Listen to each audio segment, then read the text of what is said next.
Good morning, everyone, and welcome to Room 42. I'm Liz Fraley from Single Sourcing Solutions. I'm your moderator. This is Janice Summers, our interviewer, and welcome to Sarah Doan, today's guest in Room 42. Dr. Sarah Doan is an assistant professor of technical communication at Kennesaw State University, where she teaches data visualization, information design, and health and medicine in technical communication. Her research on instructor feedback has appeared in IEEE Transactions of Technical Communication, and her research on COVID-19 charts is appearing this month right now in the Journal of Business and Technical Communication. Today, she's here to help us start answering the question, what can COVID teach us about the power of data visualization? Welcome.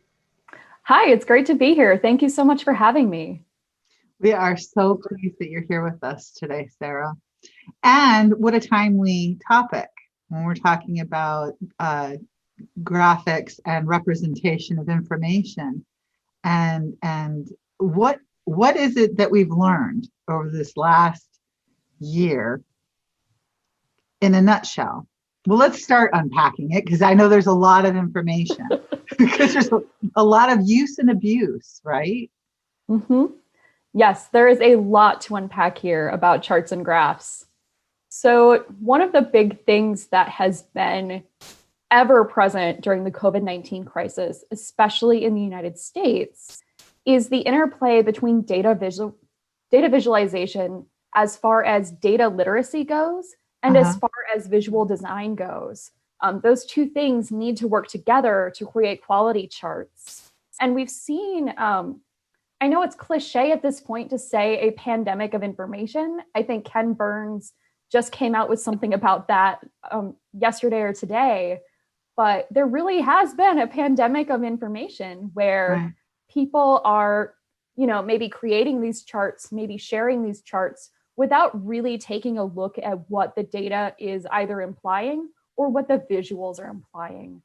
So there need to be those two literacies, the literacy about the data and the literacy of visual design that work together to create quality ways to share information about COVID-19.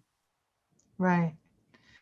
So they're just taking the wrong conclusion from the data because they're not interpreting the data correctly, or they're trying to make things seem a little bit worse or a little bit better in the visualization. What are some of the disconnects that you're seeing?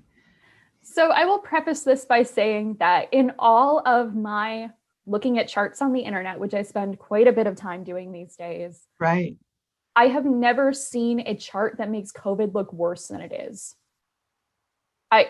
There might be examples out there, but over the past however many eternities we've been spending with COVID-19 now, I have never seen a chart that makes COVID look worse than it is. Right.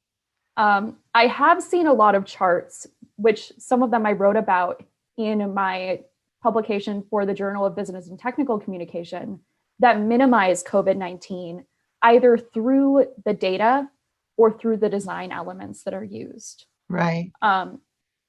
So, when we're making comparisons across different charts that are meant to be viewed as one holistic unit, for example, there was a chart that grouped COVID-19 visually with the seasonal flu, as if to say, COVID's just like the flu, it'll be fine.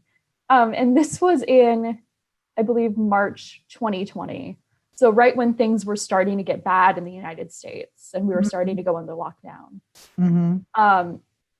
And it just hasn't been the case that COVID-19 is the same amount of severity as the seasonal flu, which is also a medical condition that people tend to underestimate in the United States. Oh, it's just the flu. Isn't that also an example of apples and oranges and trying to make them equal the same? Because an apple is an apple and an orange is an orange. They're not the same thing. Correct. So do you find that also happens in chart misrepresentation? Is that right or wrong, they're trying to compare two things and say they're similar, but they're very different? Yes. So in those pie charts that I mentioned that were created for Time Magazine, that's exactly what happens. They're trying to compare apples and oranges in data, and it just doesn't work like that. And when you make those kinds of comparisons, it can be really misleading because people read the chart expecting to find, a true representation of reality, when really we need to remember that charts are always interpretive. You can make the data tell or do any message as long as you manipulate it, which is not to say that, charts can't do a great deal of good in illustrating an argument.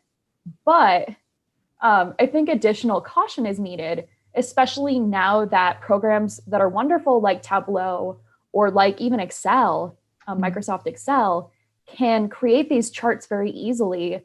And then they can be spread very easily via social media or via news media that might not always be trustworthy.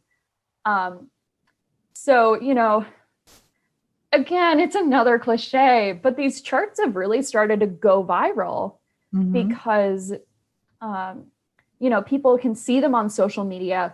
People like to simplify arguments and understand what's going on. And charts are one way of shorthand for doing that.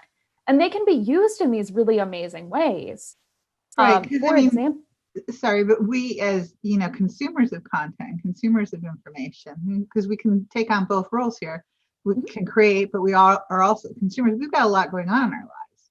We do. So a lot of times, I rely on, quick, easy things that I can capture my visually and hear so that it sinks in better for me. So it makes it really easy. That's what makes them so appealing, right? Mm-hmm. Oh, absolutely.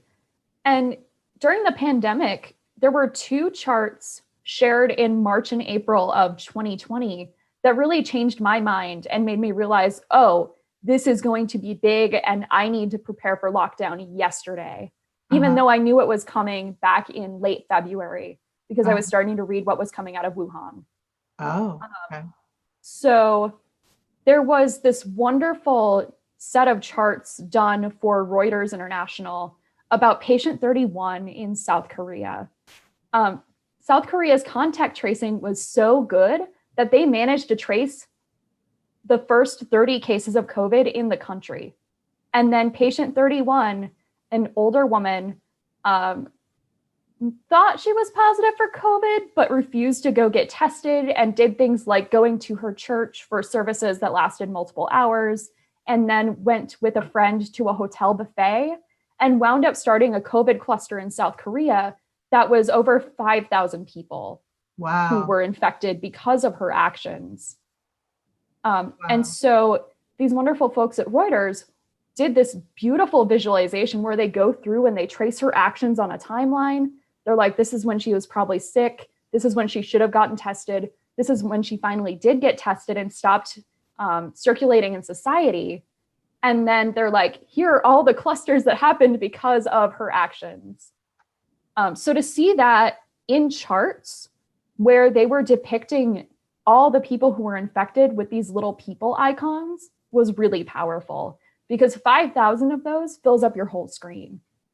And in a second example, Stephanie Jolly, a food scientist in New York City who is from, I believe, Kentucky or Tennessee, charted the effects of COVID-19 mitigation in Kentucky and in Tennessee. So she used, the state's like school basketball colors of this royal blue and then this orange. And she went through and charted how many people were getting tested versus how many people were getting infected in mid-March 2020. And then she was able to tie infection rates through adding annotations to connect infection levels to how governors were reacting in putting these protections in place for people by, doing things like canceling school, by doing things like saying, the right to worship is part of the First Amendment, but you shouldn't be killing people by doing it. Right. So she was able to tie all of the infection rates that differ drastically between Tennessee and Kentucky, because Tennessee was much less cautious than Kentucky was, so they had higher cases. And those charts went massively viral on Twitter. She ran occasional updates for about a month. But, it's just been so exhausting that unless it's your literal job, it can be hard to keep up with. Yeah, it becomes very taxing. And you mentioned she used the state colors. Mhm. Okay. Was it? I believe it was royal blue for Tennessee and then orange for Kentucky, because those are the big flagship university colors. So she used the colors to help the people identify, this is my state. This is my state. Exactly. You know, there was some use of design tools to help people kind of take ownership of what their state was doing. You know, because we royal blue folks identify with the royal blue team. I'm sorry, I haven't lived in the South long enough to internalize which team is which. You know, I never went to University of Michigan, but I know the blue and gold, right? I can do the Midwest. That's about right? it. I was born in Michigan. I live in California. I've lived here for years, but I recognize the blue and gold. And I also recognize the Spartan green. Hats off to Michigan State. Takeaway one from this talk, people love color coding things. Yes. It's another one of those visual cues that we use, right? Precisely. So what are some of the things that we've learned that help us to develop better better visualizations? I mean, we just talked about color. Color isn't always accessible for people, so we have to take that into consideration. Right. So testing things in grayscale is very important. If a visualization doesn't work in grayscale, then it's not going to work out in the world. Right. You know, that's a pretty good rule of thumb. Another thing that I've been paying close attention to is the connection between visuals and the verbals on a visual.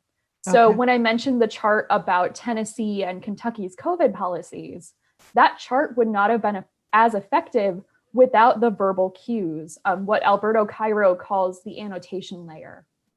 You know, a strong title that gives the kind of high level wisdom of a chart, and then any data labels, you know, 539 COVID cases on, you know, March 10th. Those all need to be labeled because people remember visuals much better. Or actually, I shouldn't claim that because I cannot scientifically prove that, so I'm not going to claim it. But one of the things that helps people understand visuals is actually the words.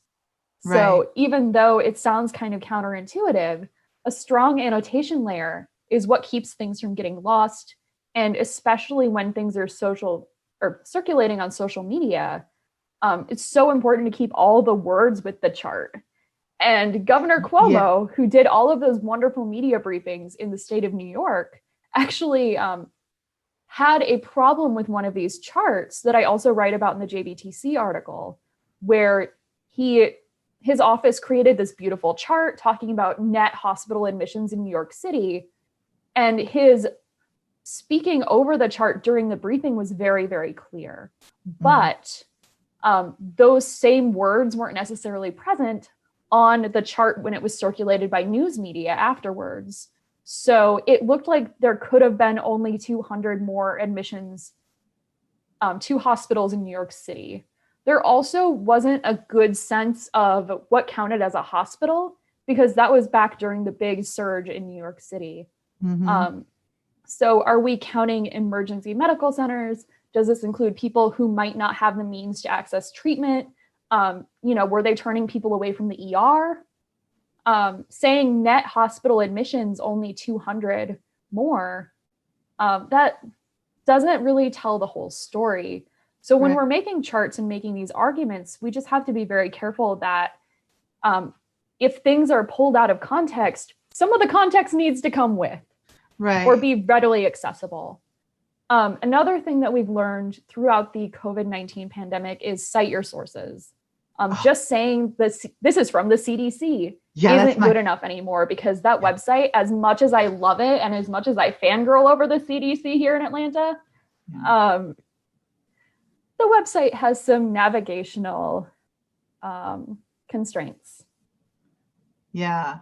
So it's not always easy to go back and find the same information. So being very conscious of where information is coming from, who is producing that data, you know, who is representing that data becomes very important as well. Well, and I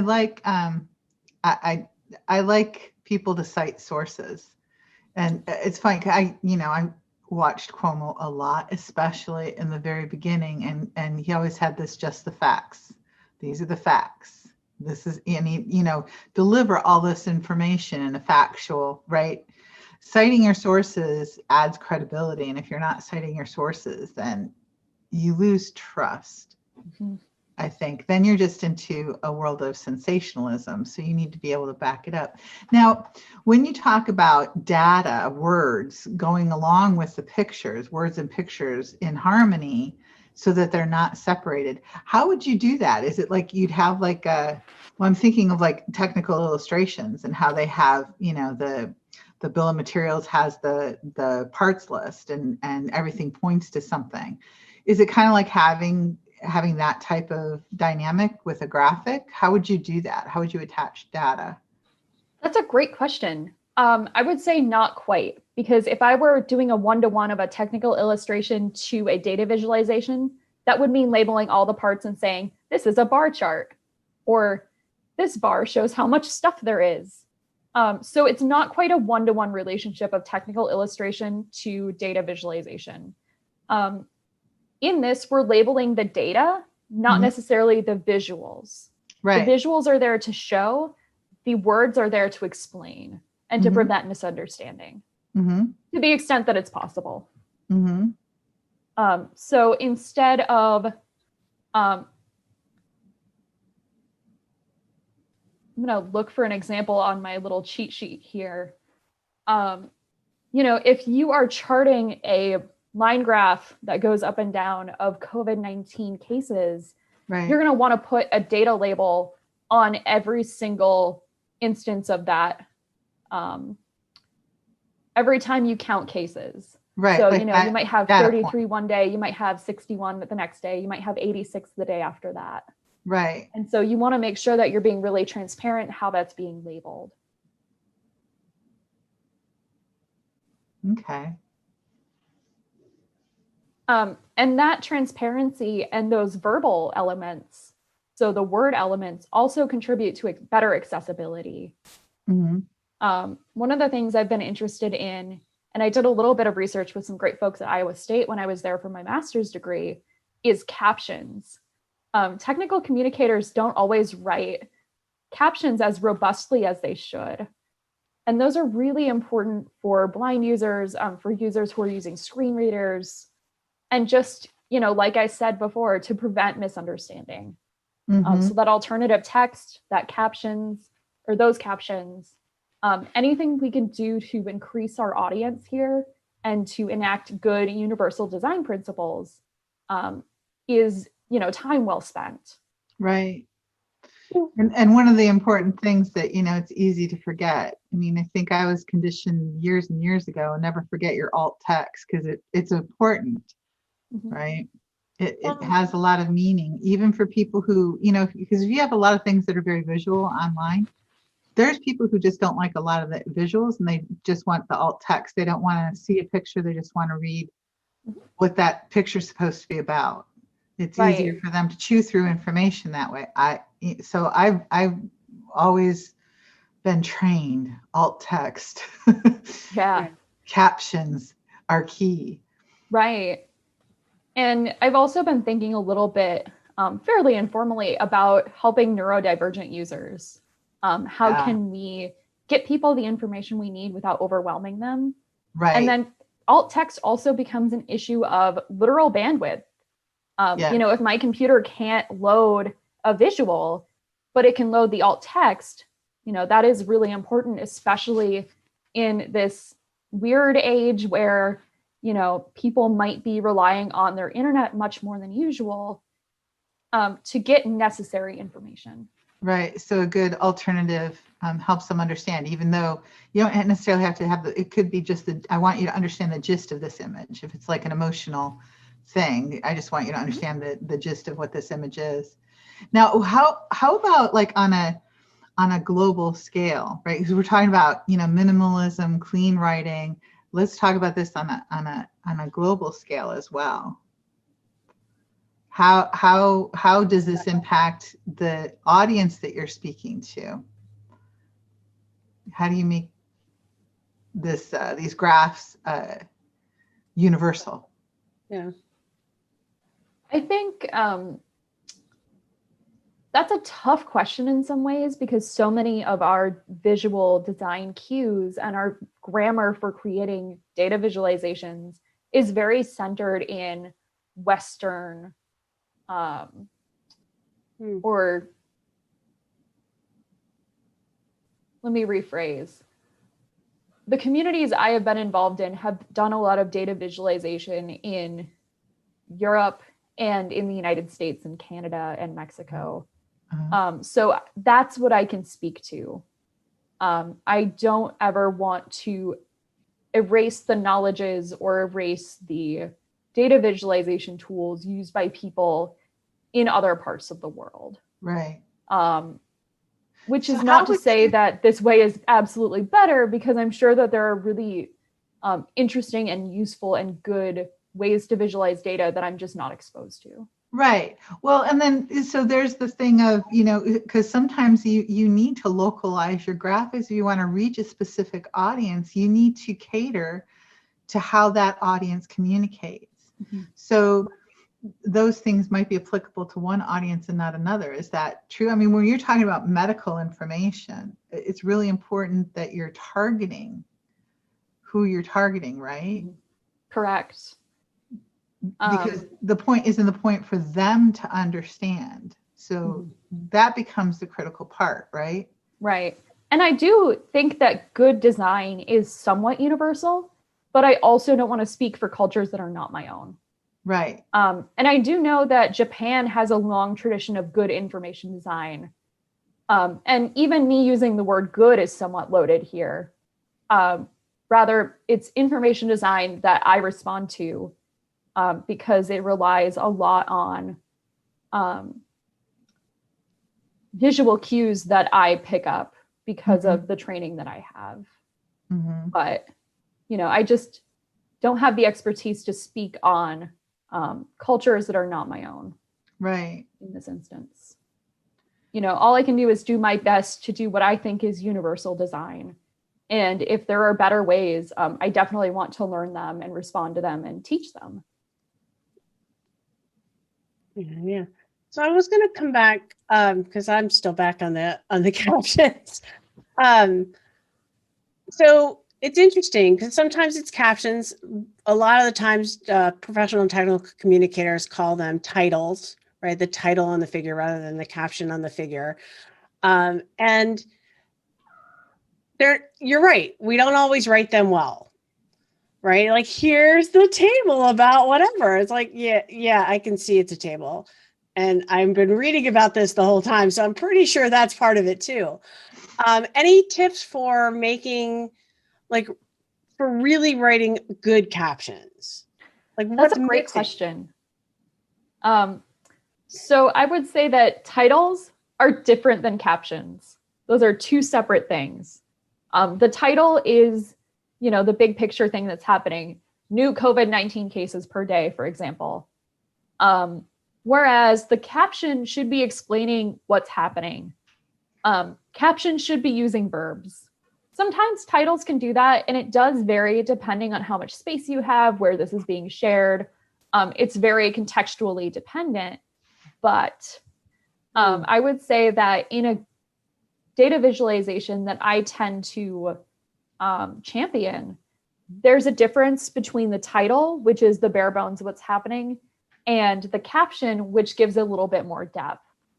One place that does that really well is in the Reuters article that I referenced a couple minutes ago, that goes through and does 6 different charts about patient 31 and that giant outbreak in South Korea back in February 2020. They label each chart with a title, and then they have explanatory text underneath. So I think including both is great, especially for neuroatypical users.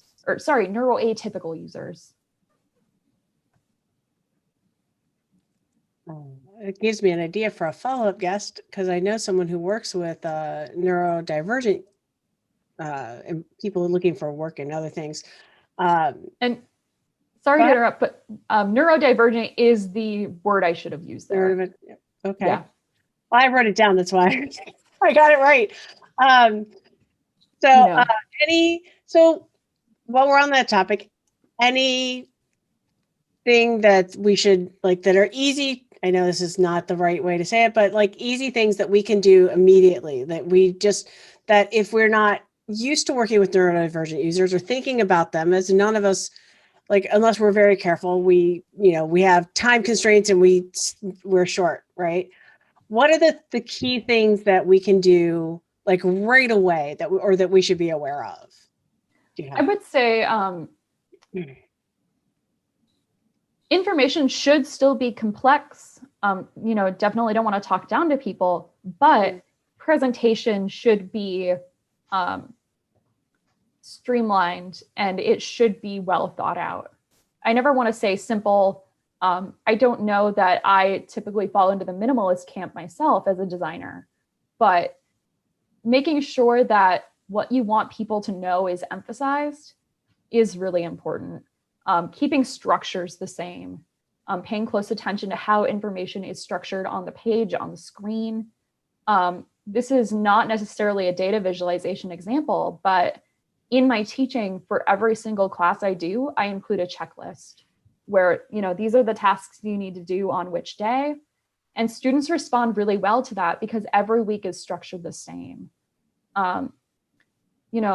Right now, information is so overwhelming and COVID-19 is overwhelming and the political context that we're in is overwhelming, and making sure that information is usable and making sure that information is well structured is really important for all users. It's good universal design.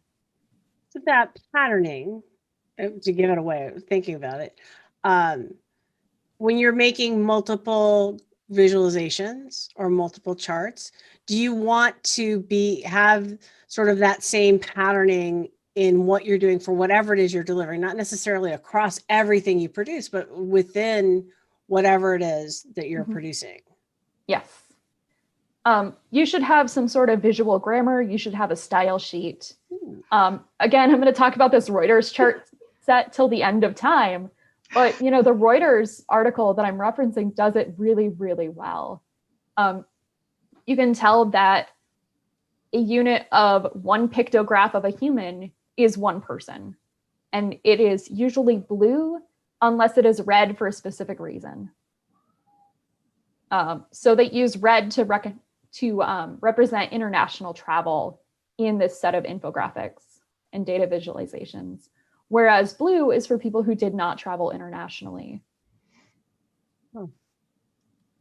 So there are definitely ways to use color and to use design to humanize the data, which is something we haven't talked about yet. Right. One of the things that I mentioned in my JBTC article is that reducing COVID-19 down to, a binary of life or death totally erases about the 1/3 of people who get COVID and become long haulers. We're going to see cardiac issues. We're going to see lung issues. We're going to see pulmonary issues for a very, very long time because of COVID-19. And I think that reducing things to the binary of you survived COVID-19 versus you passed away from COVID-19 is a really dangerous elision of that in-between space. It is not so simple in reality. And that's also something that a lot of disability rights activists have been talking about as well. And that also becomes an issue of race and class. Yeah. Because so many of the people who have died from COVID-19 have been African-American, they've been Native American, and there are a lot of white communities who have been virtually untouched. And that becomes a big social justice issue. And there are people who are much more qualified to speak to that than I am. But one of the things that I'm noticing in data visualizations is stripping out that human element.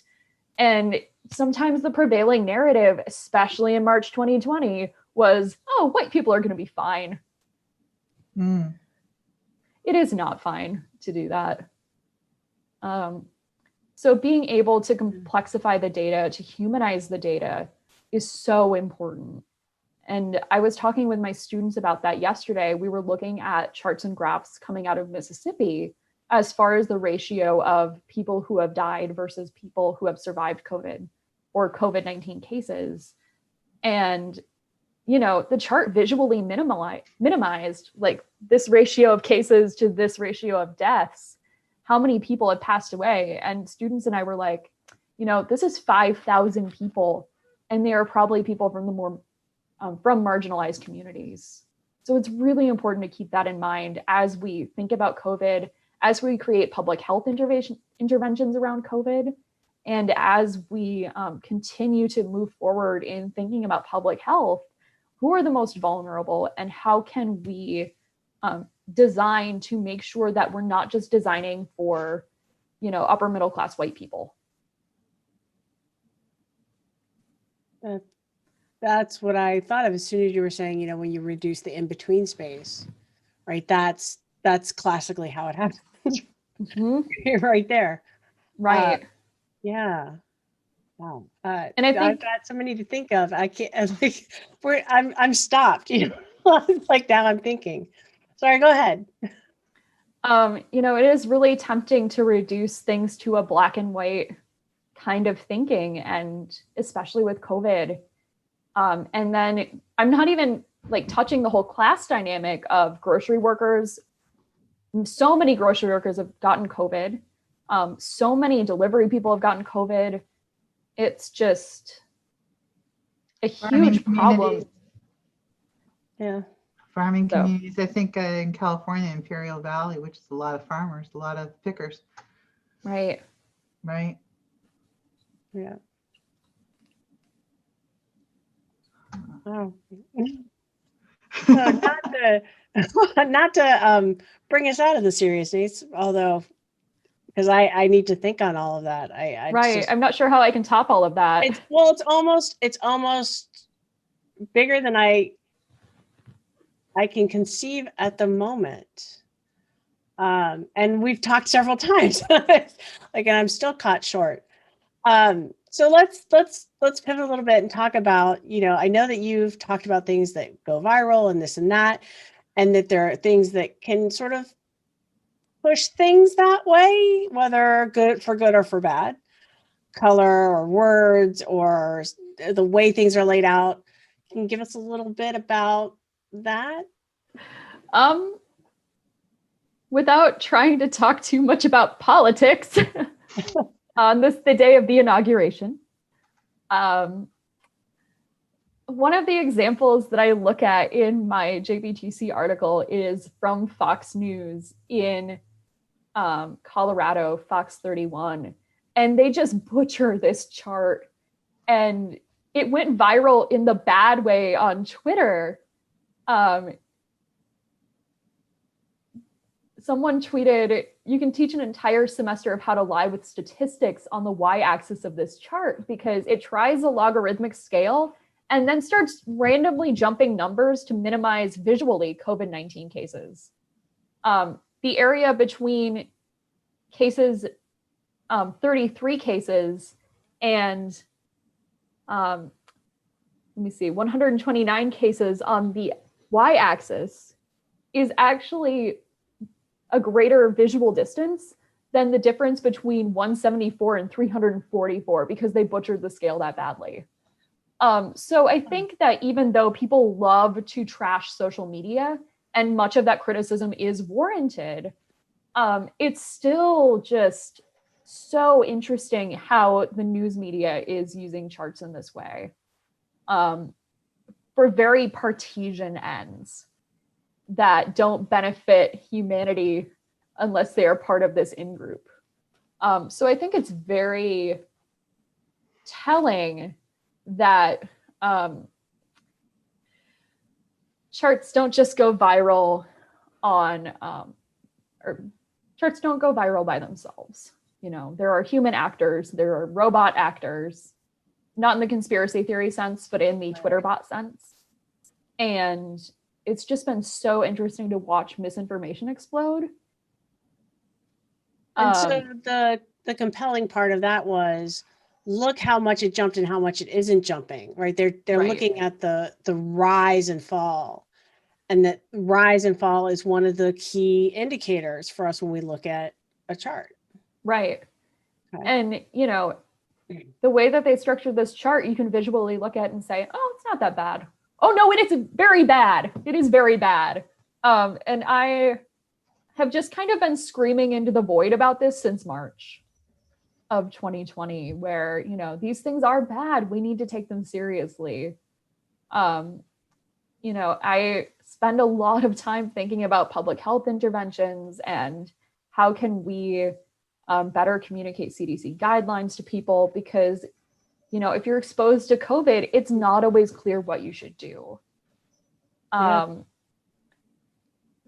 I don't want to wander too far away from the question, but yeah. Sorry. So then as designers of content, that we know this content's going to be consumed, right? Mm-hmm. We need to, I think, probably focus more on how to integrate hard data points into the image, mm-hmm. so that it doesn't get, or when it does go viral, that the data accuracy stays intact with the graphic visualization, right? Mm-hmm. Exactly. Because sensational things are always going to be sensational, and there's always going to be bad players out there who try to manipulate things for their own end, and you're not going to get around that. But as technical and professional communicators, that's not what we do. Mm-hmm. And I think that, you know, we need to have that emphasis so that we can change, right, the way other people do, because you're going to come to technical and professional communicators to generate those graphs and charts. So if we adopt some better design practices and some tips to make things, you know, sneaking in those hard data points into it, so that it doesn't get into the hands of somebody who might be mischievous and go share it off on social media, and then it's all detached, right? Mm-hmm. You talk about Cuomo, and he had a beautiful graphic, right? He had the visualization was accurate, but the data needed to go with it so that when it went viral, it wasn't detached. Right. And, you know, it was one of those things where when Cuomo was talking about it, it was perfectly clear. Right. Because he was speaking to the data points. Right. Yeah. So making sure that stuff stays together. And that's why I'm such a big proponent of annotation layers. You know, that circles back to earlier in our talk where we were talking about how important it is to label all of the data and to, you know, put a good informative title and then to write a good caption if you're able. Right. And that alternative text, because the more you can put with the chart, the less it can be redistributed. And for a long time, we could look at a chart and realize, oh, a professional made that. You know, as recently as 5 years ago, it was really clear when a data designer made something versus when literally anyone made something. Right. And because I spend 60 hours a week looking at Microsoft products online, or on my screen, I can tell when something's been made in Excel, but not everybody has that same design knowledge. So, you know, one thing that's been really prevalent and fascinating and frankly depressing lately has been the number of people who are using high-end design strategies or things that they find packaged, you know, on Instagram or in Tableau. And we can't necessarily trust how something looks anymore. You know, until pretty recently, you could look at a website and say, oh, someone who knows what they're doing designed that. I can probably trust it. But now misinformation is packaged to look just like regular information. You know, the quality of design that's being used is no longer a reliable indicator of whether something is going to be a reliable source. I know that they've had a lot of problems on Instagram with QAnon, women sharing these like brightly colored pastel visuals to get people into conspiracy theories. There's been articles about it in The Atlantic. You know, some really smart writing has been done about it, but you know, conspiracy theories look pretty now. It's bad because we can no longer use design to filter out misinformation. Right. Yeah, 'Cause we've it's been easier talking for about people that. to create. It's easier for people to create graphics. I mean, people are even doing deep fakes in video and audio. It's Right. like, so Well, even beyond that, right? Anybody can throw up a store or a website and look like they're official, Mhm. right? There's no barrier to entry to it hardly Right. anymore at all, right? And really Right. finding out whether they're real, an actual company, not just somebody who's overlaying something else, Mhm. right? Correct. Or selling the same product under a different name, even just because it sells better that way on this website versus another one. Right. Like there's a great story about Alex Jones and Gwyneth Paltrow, I think. I can't remember exactly, so I'll stop there. Yeah. Right. about some But people. well, I'm just going to sigh they heavily. were opposites. They were selling the same product under a different name Uh-huh. to the same product to their audience. It was kind of fascinating. But you can't necessarily know that something is real. You can't just by looking at it anymore, which is Mhm. odd and it's like distressing. Yes. All right, so we're coming on close to the end, but I want to go off a little to the side, only because we're talking about, you mentioned annotation layers Yes. and graphics. So, and I was brought to the mind of the current thinking about presentations and slides, right? Which are visual depictions of your talk. There was a big push over the last, I want to say 10 years. No words, just a picture, blah, blah, which works great when you're there to talk over it, like Cuomo. It's great Right. when you're talking over. It's not so great in reference or to see Yeah. later. But the Yeah. graphics can still go wherever they're going to go. Mhm. Yeah.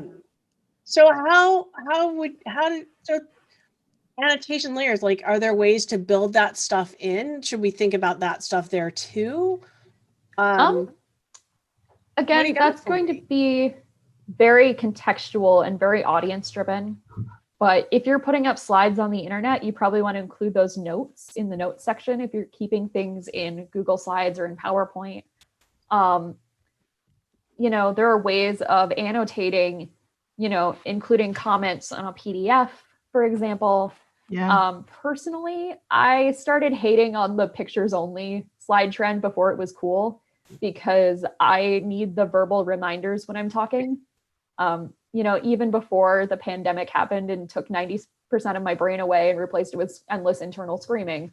I like having the visuals and the verbals work together.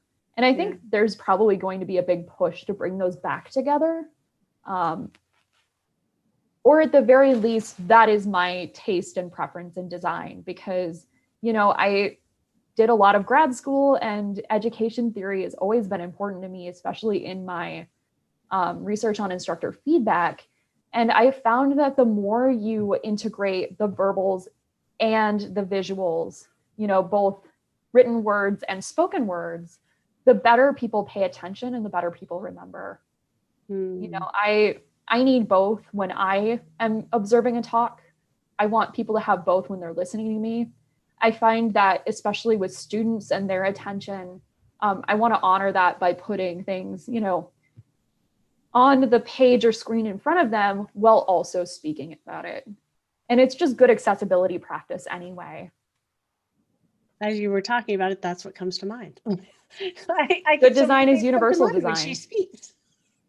It's all coming together. It is. And you never know where it's going to happen. Right. Cool. All right. Awesome. Well, I think we are at time. All right. This has been really great. I've got a lot of notes, so I'm going to send you an email so that I can put links to all of this on the event page. Okay. And perfect. then anybody who wants to go deeper, I want to go read all the charts I can now. I want to go look at all. I'm going to start looking to see if people have annotation layers because I think that Sarah, to me, that seems like that's the best way that we can safety and future-proof the content because it also gives you the chance to have the slice of time that it applies to. because some data is time sensitive, and you don't want someone circulating a graph that's from like 10 years ago. It doesn't apply anymore. So we need to be time sensitive. And in the day and age where people get a hold of something and it goes flying off and it's unintended, right? But it goes flying off and all of a sudden they're separating it from fact, then it becomes fiction. You know, that's not good. And I think, to me, I think annotation layers and that discipline of doing because that takes discipline to do. And I think that, you know, is another key discipline that we need to have when we're doing charts and graphs and visualizations. It's great to use colors, and there's a reason, there's a psychology for all of that.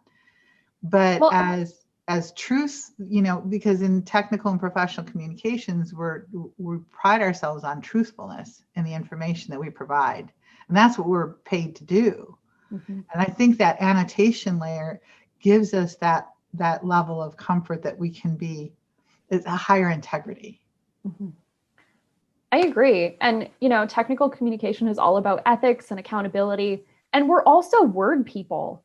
You know, we should be uniting these design tools that we're using with the words that we have to, you know, this is going to sound very naive, but create a better future for humanity, which is why I do the work that I do.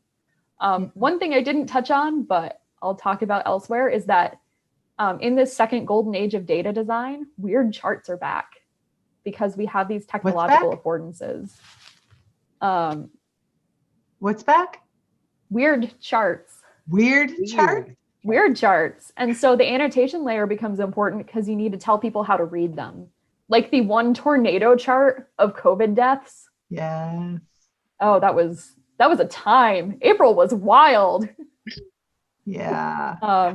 So if you ever want to talk about weird charts, I am happy to talk about weird charts. We're going to have another room 42 on weird charts. And I think on that one, we might have to like break the rules and do some screen share. Yeah. I have so many examples. We'll have to book that for the future then. Weird chart day. We'll just shred some weird charts. That would be a lot of fun. That would be so much fun. I could literally just do like a whole thing of weird charts. All right. Well, I'm going to take you up on that one because I think it would be a lot of fun too. Perfect. It's always fun to make Liz laugh. It's always fun to make Liz laugh. So it is.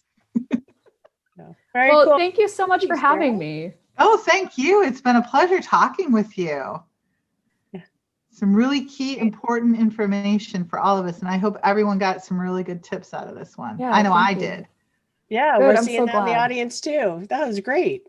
Yeah. Fantastic. Well, again, thank you so much. Thank you. And enjoy the rest of your day. Thank you for coming. Thank you for being our guest. And I look forward to talking to you again. Absolutely. Anytime. Absolutely. Bye, everyone. All right. Bye, everyone. Take care.